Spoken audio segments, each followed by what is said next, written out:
2019 wasn't a great year for pop music, said Ducky and nobody else.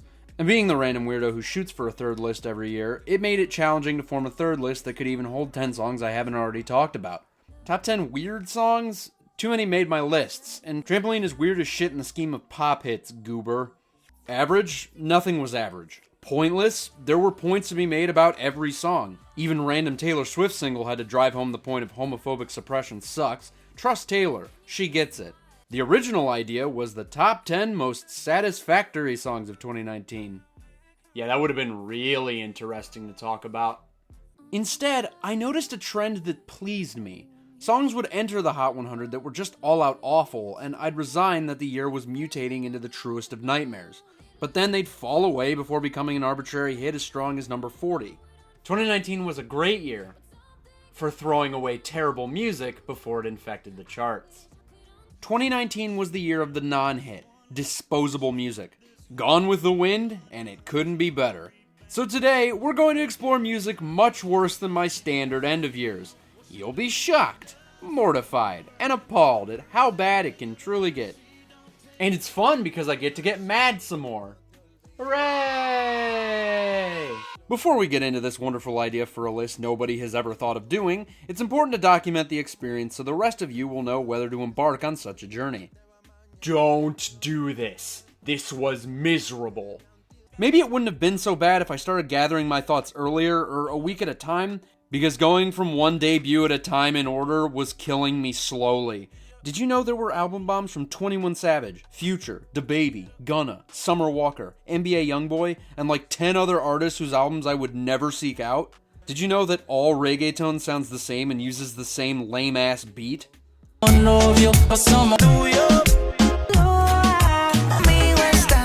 These beats are forgettable. Even outside of that cookie-cutter nightmare of music, way too much of everything else started to fuse together. Like, what's the difference between Gunna and a Boog with the Hood?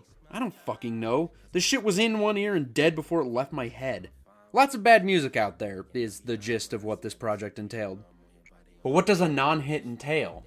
I.e., what qualifies for this list? Anything that touched Billboard's Hot 100 and couldn't make it into the top 40 is a non-hit. I'll also talk about a couple songs that crossed my path organically, whether I just happened to hear it, or the Genesis halftime show trotted out hot garbage, like Annual AA forcing himself to sing Ozuna's part. Congratulations, that circumstance prevented that from making the list. The next 24, not so lucky. That many? Oh yeah, honorable mentions. Mainly, we're knocking out the top 10 worst non-hit songs of 2019. Number 10. Junk. Today, we'll be kicking the list off with Pure Trash. A song with no substance, no point, and no fucking point. Why does this exist? Oh, I was hungry. Chicken noodle soup. Stop. Do not continue. You are making a huge mistake. Mistakes haven't stopped me before. But it's a bad idea. My life's a bad idea. Cool it. I'm about to say things about K-pop, so if your fandom is scared of my opinion, just turn the music up. There's no way you'll hear me over it. Ready? K-pop is not my taste. Sorry. Look, fans, it's a really polarizing thing. Even you have to admit it. Our weird fandoms don't need to be combative. Just enjoy your shit and I'll stick to Half Alive. But now is the time to bring our two fandoms together and banish posturing shit like this. I let it rain, I clear it out. The best way to describe CNS as is abrasive. Every production element clashes into each other. The Korean and Hispanic performer have no chemistry together. It's titled after poor ordering semantics. Chicken noodle soup with a soda on the side. Here is your soup with your side of soda. Just so you know, we'll be laughing about this ridiculous request for the next couple of months. These performers mainly are just a mess. Popping, rocking, hopping, ducking, flashing, swagging, whoa. What is this guy's deal? He sounds like he's deliberately talking low to sound more intimidating. In a song about soup. Chicken noodle soup, chicken noodle soup. Translate the lyrics, no thanks. He's more of an outside of my taste type of performer. If people like this guy, fine. Maybe he's their pitbull. Bada bing, bada boom. So whatever. Becky G is terrible. Take your pick. Terrible Spanish. Latinoamericana soy de aquí. Awful chorus doubling. Chicken noodle soup. Chicken noodle soup. No. The winner is that awful chorus.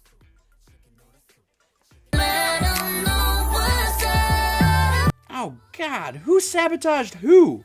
Did Becky not try to make this listenable? Or did the production team slop the bass all over it to make Becky feel better about her heavy lack of personality? I give the pre-chorus an A+ for disgust. And number 10 isn't without its superlatives. This is easily the worst cobbled together piece of media from last year. Throw sounds at a wall and see if people will stream it. Oh, thank God people bought this shit? Figured it would have been a disaster. Some lucky producer kept his job over this train wreck. And no, let's not look into that. They don't deserve the name recognition over this. Chicken Noodle Soup is better remembered as a laughable failure of two artists happy to have any number on an American chart. Good job, you guys rock. America's sweetheart. Sweet wham wham wham. By next week, I'm not going to remember G-Hope and Becky J's failed collaboration, and that's your definitive number 10. I'll take this shit to go away. Go away. Number 9. Everybody loves a mild brush with the famous. Living such an unexciting existence can be livened up just by acknowledging us simple people's lives. And as a person that's both had a picture taken with Pauly Shore and had a comment read by Todd on his podcast, that's one hell of a feeling. Not one of the ones I worked too hard on, but he's a busy guy. Love you, Todd. This concept comes to the forefront on Twitter, the social media where violently waving your arms at your idol sometimes gets you a like from them. Or crazy weird defenses from that one Meg Myers fan who got a picture with her. Regardless, it's a good feeling. And my favorite still has to be my celebration of the falling of La La Land, which got a like from Bryce Vine. This song was the inspiration for this video, by the way. La la la la la. Bryce Vine, the enigma, the idea, the least interesting performer of our generation. Maybe you remember Drew Barry and I Want More, a mistitled song and something I'll give you credit for having the brain power to hold on to. Drew Barry, and I want more. Embarrassingly enough, I think it's a 6 out of 10. Just enjoyable enough for me to flash my glowing grin. His follow-up, La La Land, is not so much a song as it's a formality. It's rare to find a song with less inspiration than this one. It's the Mad Libs of songs. Okay, I need a place. I like California.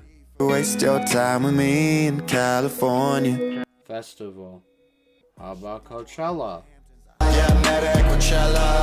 This is the best song I've ever written.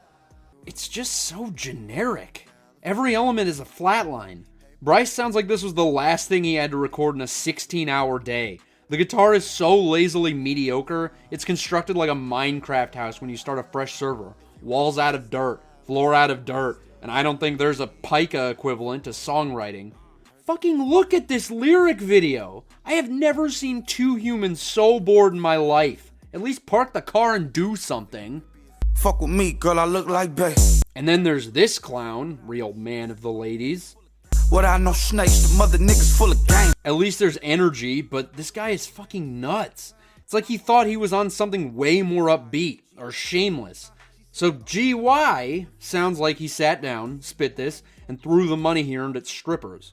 We throwing money at a stripper, this the right vibe. He comes off like a computer program generated a stereotype of a rapper. If YG isn't a real person, I wouldn't be surprised. Like, who is this guy? What is any of this? It's a disposable song about fucking nothing, and I don't know what anybody gets out of this, but I got something to rail for a minute. Thanks for the video idea. Number 8. A couple months ago, I asked you guys on Twitter who you thought the worst artist working was. So I'm going to read a couple of your responses now. Alpha said Halsey. Halsey's a pretty good pick. I don't deny that. Lots of Crossprint. That's a solid pick. I agree with you guys completely. Maroon 5's very terrible. I can agree with that. That's like a sinking ship. Meghan Trainor. Ooh. Eminem, I guess I get where you're coming from. I don't really agree with that. Selena Gomez. Capaldi? That guy's like great. Drake. Yeah, I get that. He's coming into favor a little bit, but yeah, he's pretty shit.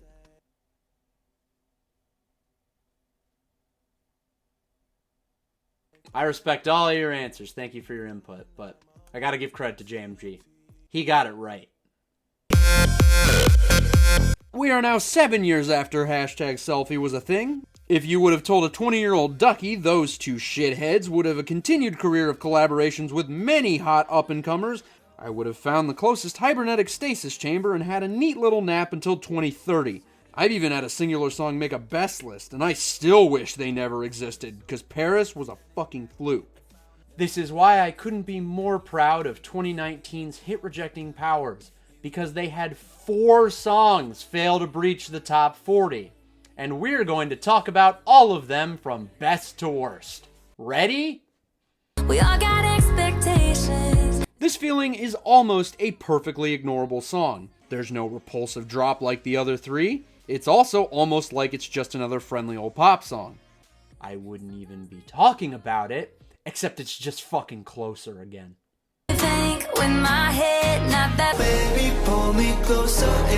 We let them keep going, and their best song of the year is a lackluster, middle-of-the-road retread of the highest point of their careers, which is a song I still think is amateur garbage that just happened to be catchy enough to get by on. Terrible. 3 out of 10. Only gets better from here. Now, Illenium is a group or single dude, I don't care to find out which, is an act that just became a part of my radar. They're whatever. I can confirm that songs I've heard of theirs are okay. That's probably why this song is fine. Lennon sings fine too. Pretty sick of Taggart's vocals, but whatever. How could this be worse than Closer 5? The Chainsmokers staple. They just knew the song was fine, so they smothered their shitty watermark all over it. If the drop was just an average entry of theirs, we wouldn't be talking about it. But they made it to sound like 4 people are punching you in the face at once.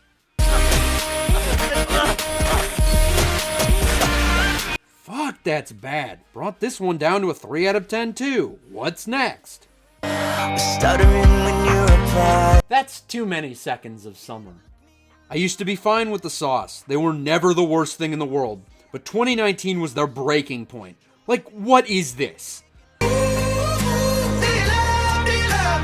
What, do you think you're Jacko? Sing like you're a human, weirdo. Sick of this guy, thinking his falsetto is any good. Smokers thought it was really good. Guys, that's just horrible. Repeating sounds are the worst thing you do. Don't use the worst thing 5 guys do. And it's like they deliberately picked the worst blips to sample. Blasty, grating, screechy. These guys don't know what the hell they're doing. Desperate, 2 out of 10. Desperate, huh? Who could they drag down that path? 2 kids with their hearts on fire. BB Rexa, inexplicably famous and completely unknown at the same time. Not good enough to carry her own career, but barely good enough to fill in as a better vocalist than Florida Georgia Line. I look at you and you look at me like nothing but strangers now. Ugh, this is just a formula song. If you haven't noticed, the Chainsmokers like a type of song where it's a lame-ass story about star-crossed millennials finding themselves with each other's tongues. Melancholy yet hopeful lyrics. Long pauses. Rots worse with each reuse, which is a lot. I'll tell you a story. BB's performance is crap. That goes without saying. Maybe that explains the shitty, low-effort drop they put into it. How little could they and have they ever cared? Sounds like 30% of the drop is missing, so just fill it in with BB squeals. Moral of the story is, no more Chainsmokers. They're fucking terrible. Well, them and that Billie Eilish. Number 7. It's amazing how far we've come in society. Used to be that you had to be an industry professional to even be in front of a camera. Now some jackass from Ohio can make videos using a professional editing software. Of course, the same goes for music. There's this magical dirigible most people venture to for their start, the mythical Soundcloud. I'm proud to say I've never visited. It's been easy to avoid, thanks to every person who's started there. It's given a bad reputation to the site. And now its Renaissance man has all grown up. Everybody wanna be like me. Here's the big question. Is this worse than Gucci Gang? Yes. Gucci Gang is ridiculously kitsch. There's a weird charm to how bad it is. It makes for the lamest joke, but at least it's funny how terrible it is. Be Like Me is humiliating. Pump was definitely not aware of how much worse this song makes him look than brand flaunting or young people term. What Pump doesn't realize is what he's bragging about is something that most people don't actually want. Maybe that's why the song didn't do so well. Hey, maybe I'm off base and just jealous of a winner like this kid. Living his life has gotta just be the best. 4 hits between 2017 and now. What a star. And what quality. Kind of unfulfilling, right? This kid is trying to make me feel bad because he found 15 months worth of success on 4 songs, 2 of which he's not the draw. I've been on a few championship level bowling teams, and being the 6th most important to the success really cheapens it. I can say I helped with the success, but I couldn't feel like it was my accomplishment alone. People on those other teams, though, had to wish they could be like me for 20 minutes, and it brings about a little imposter syndrome. Except here it's true, because the kid has no skills. I'm a millionaire, but I don't know how to read. No. Either he sounds like a piece of shit and he can't control it, or he's putting on this nasally, intentionally awful voice. What's worse? It doesn't matter, now does it? Everybody wanna be like me. Christ, dude, just use auto-tune. I don't think I've heard a person more off-key in my life. It's the most pathetic lack of self-awareness seen in quite some time. And then on top of it all, Lil Wayne shows up. I've never liked Lil Wayne. Not really a fan of a guy who sounds like the stereotypical 80s movie nerd tried rap. He just isn't my taste, and I know that.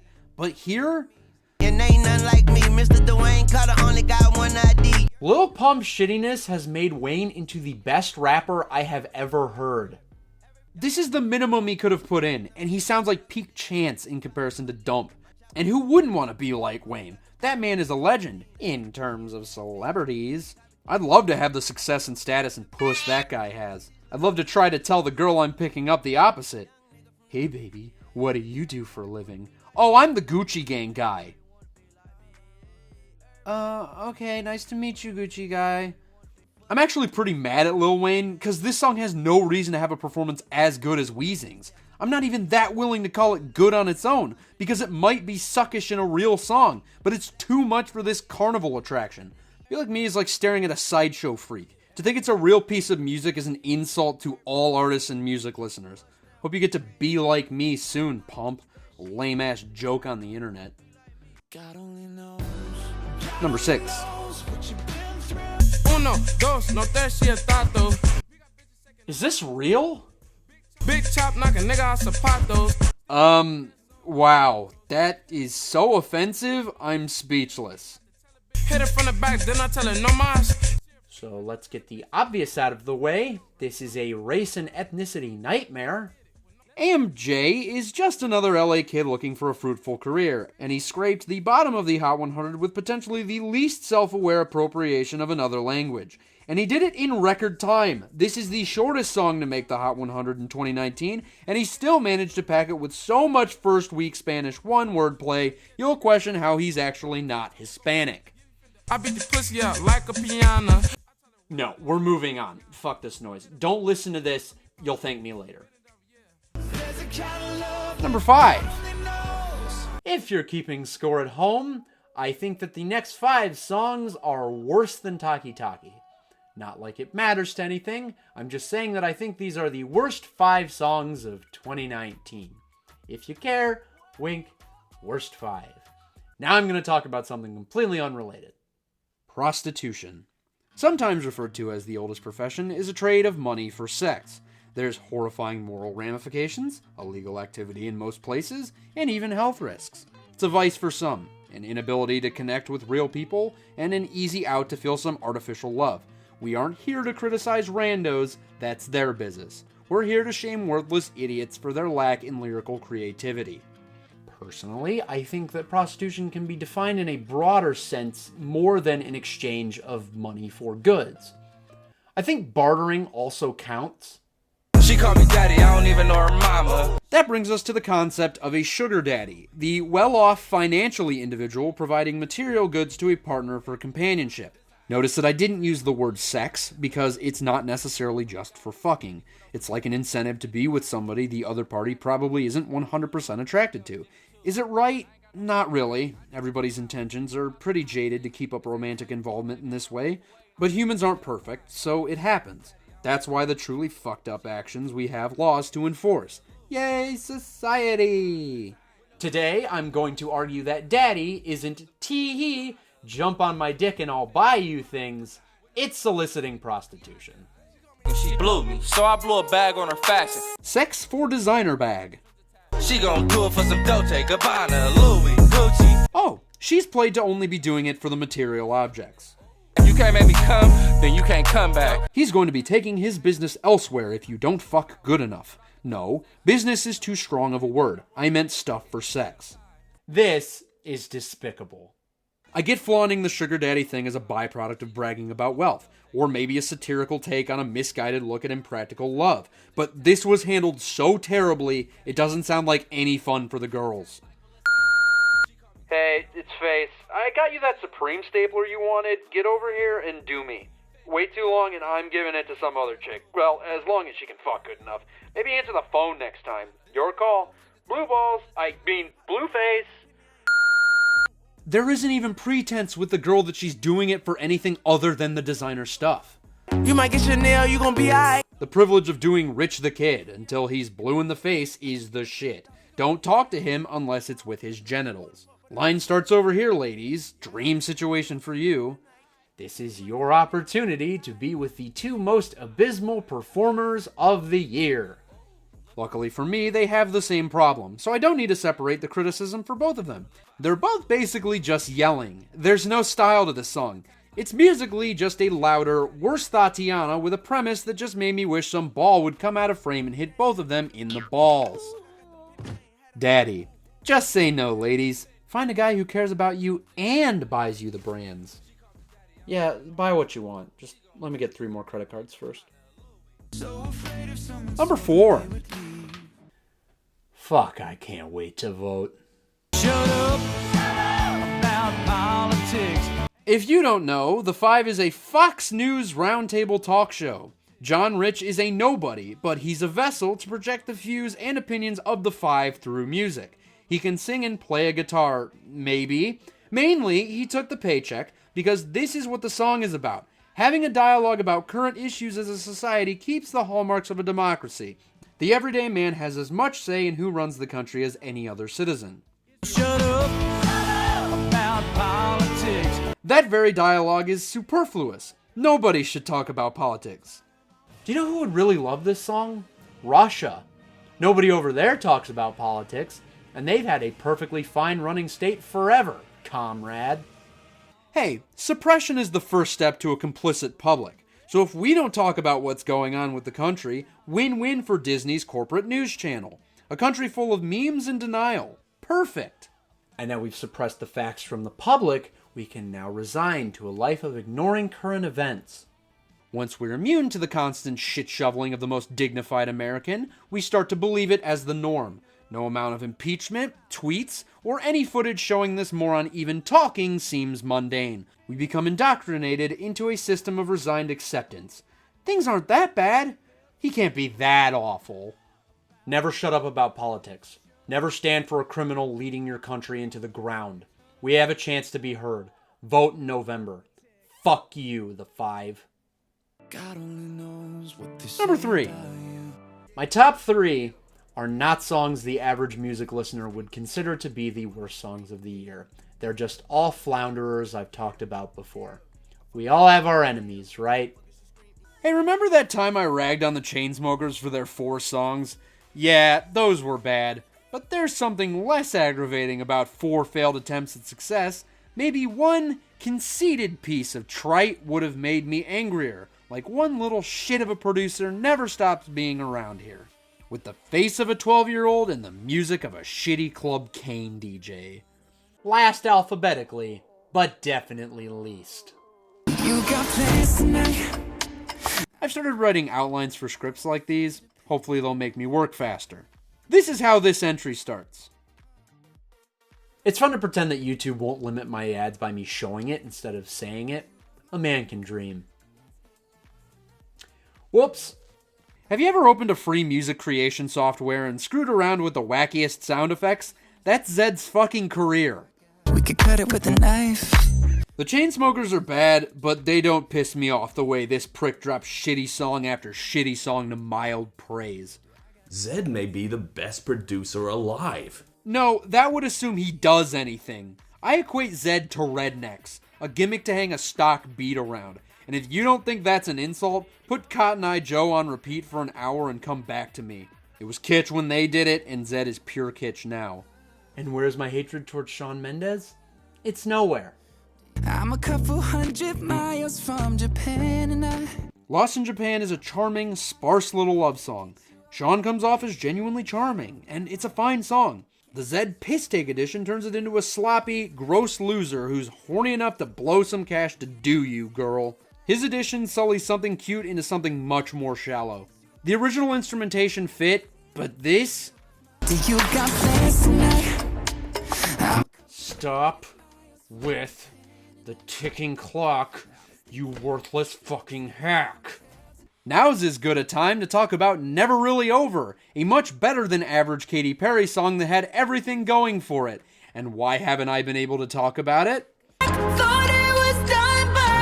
All I hear is a self-impressed jackass who couldn't keep his little sounds to himself. He took a great song and made it fine, ignorable, just another nail in Katy's career. But what does he care? He'll never stop getting work. He won't age like Guetta. He won't be one and done like many producers better than him. He will forever just be here, pretending layering his shitty modded voice on Shawn's will sound good.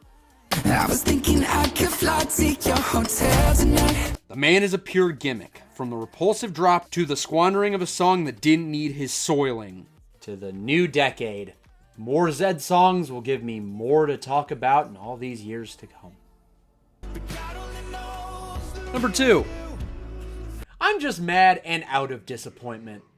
Walk me home in the dead of night. Pink has worked her way from a fun, exciting pop star to your aunt at karaoke after a few too many vodka gimlis. Walk Me Home is just What About Us again. 'Cause there is so much wrong going on outside. No fucking shit, Pink. It's really easy now that I'm not allowed to leave the house, but that's the most obvious thing you could say about modern times. To consolidate, I've put my points into nice, concise categories. My number 1, it's pointless.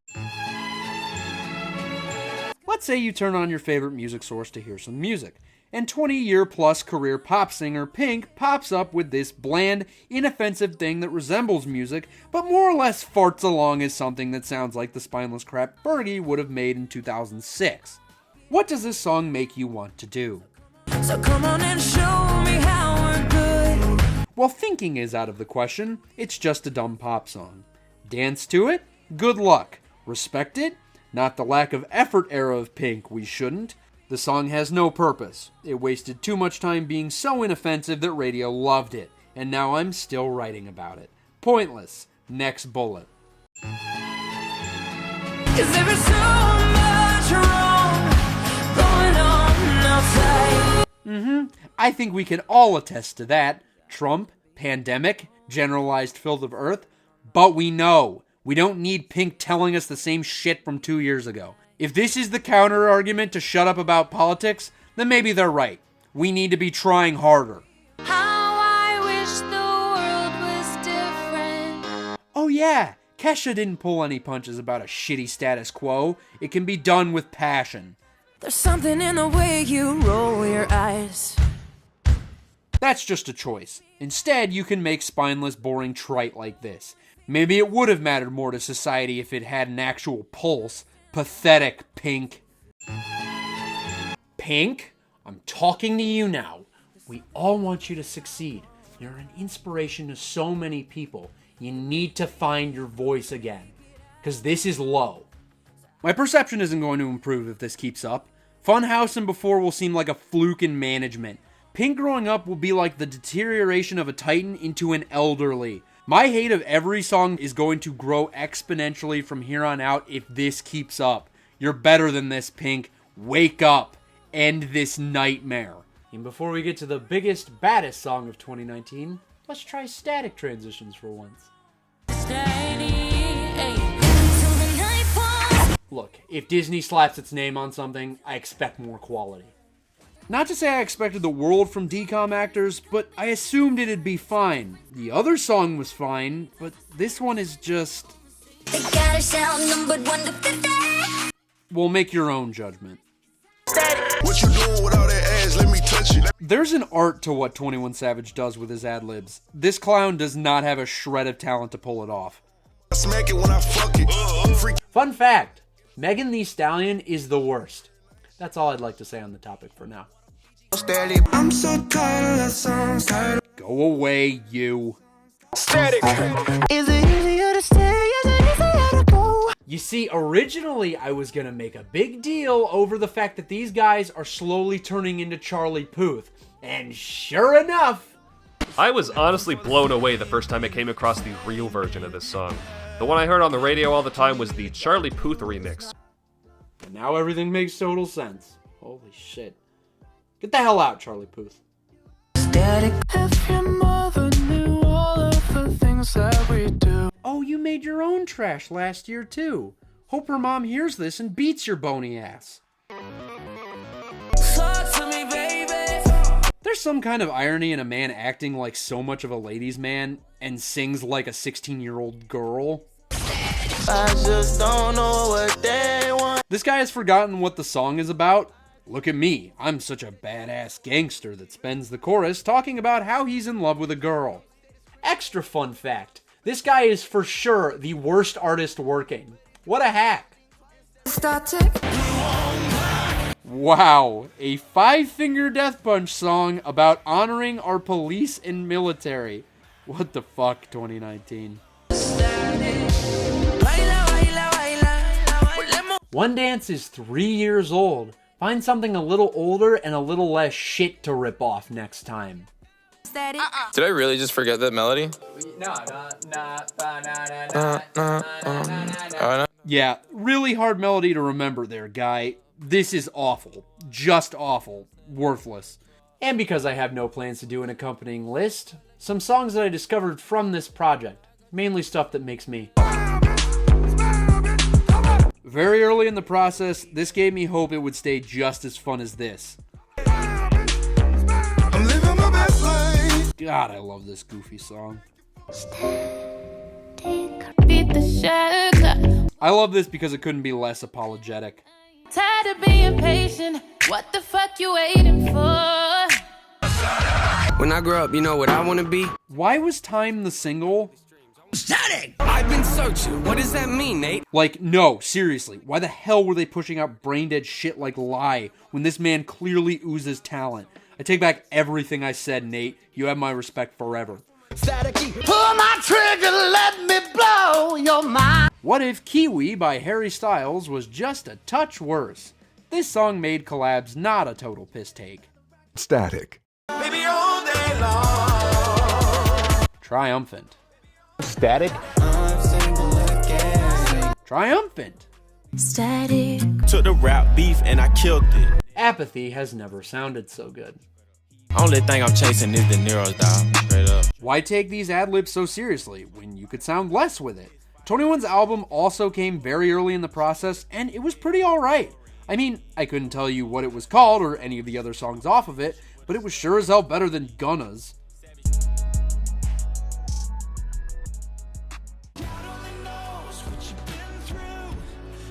Number 1.